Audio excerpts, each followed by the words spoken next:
হরে কৃষ্ণ। রাধে রাধে। সকলে ভগবানকে দর্শন করুন। জয় গুরুদেব কি জয়। হরে কৃষ্ণ। রাধে রাধে। রামলীলা ভগবান শ্রী রামচন্দ্রের আবির্ভাব তিথি।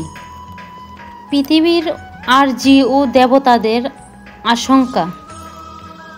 ত্রেতা যুগে শুরুর দিক পৃথিবী তখন ভারাক্রান্ত, ধর্ম কীর্ণ হয়ে এসেছে, ন্যায় নীতি হারিয়ে যেতে এসেছে। আর তার কারণ ছিলেন রাক্ষসরাজ রাবণ।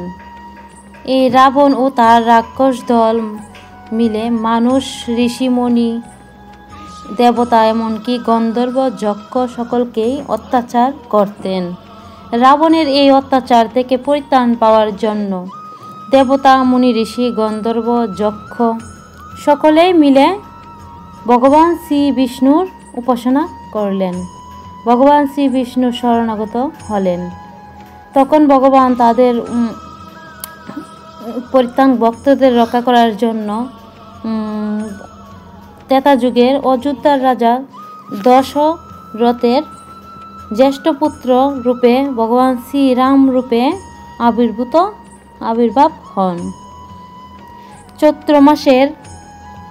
চৈত্র মাসের শুক্লপক্ষে নবমী তিথি পূর্ণবসু নক্ষত্রে মধ্যাহ্ন কালে কৌশল্যা দেবীর ঘরে জন্মগ্রহণ করেন এই দীপ্তিমান চতুর্ভুজ রূপী শিশু।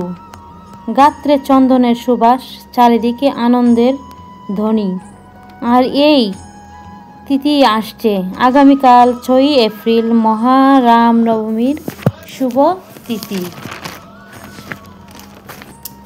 6ই এপ্রিল 23শে চৈত্র মাসের তারিখ রবিবার, মহারামনবমী তিথি। সকলে পালন করবেন এই তিথি। 100 সূর্য গ্রহণের থেকেও এই তিথি আরও বেশি ফলপ্রদ। যারা ভগবান শ্রীরামনবমীর তিথিতে ভগবান শ্রীরামকে প্রসন্ন করতে পারবে, সন্তুষ্ট করতে, তারা নিত্য ভগবত ধাম আলয় ধামে প্রবেশ করতে পারবে। তারা জন্ম মৃত্যুর জরাবিধি থেকে মুক্ত হবে। হরে কৃষ্ণ।